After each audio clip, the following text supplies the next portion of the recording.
When Colleen was born, it was 2 years before we realised that something really was wrong. My father and mother picked it up, and then I thought it was a stage she was going through. But when we took her to a specialist, they said she had no brain and that she wouldn't be able to do anything.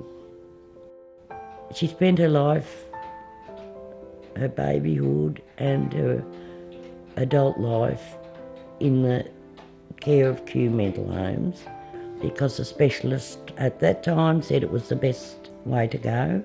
But in there she proved them wrong because all the facilities that Kew had, she learned the swimming and that she learned to be in a wheelchair, and she was the cheekiest person in a wheelchair. She had a beautiful nature, a cheeky nature, but a very strong will. She would not do anything she didn't want to do. But she could never speak, but she let it be known through her actions. She just loved being in her own environment, but she loved going out with her, I call them her extended family. Colleen went to Movie World, she went up to Sea World, things that I could never have given her, and all her money was managed by the State Trustees. Because of this, she had a life. Well, whilst Colleen was in care,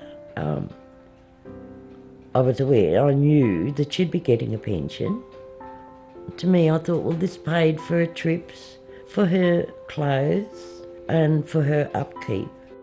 I thought I never stopped to think that any of this money would have been invested. And it was a shock to me when I found out it was, and had been invested all her life and handled by the State Trustees, and all that money that they could spend on them came through them.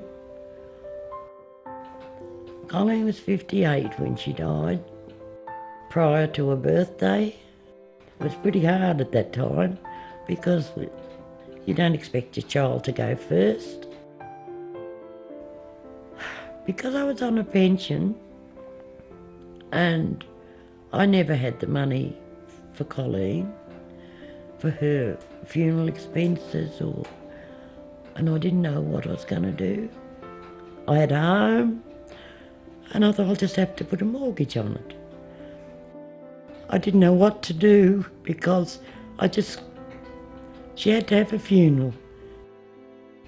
I didn't know what to do, where to go, till the State Trustees said, look, it's all covered and just go ahead and arrange it all, and the money was there. And I approached them also after the funeral because I wanted to put a plaque up on Mum's grave. And their answer was, go ahead and do it. The money's here and it'll be paid for. So I was able to have my mum and dad's grave cleaned up and a beautiful plaque, and it is beautiful, on their grave for my daughter. So my family are together. My mum and dad, my sister, my brother, and now Colleen.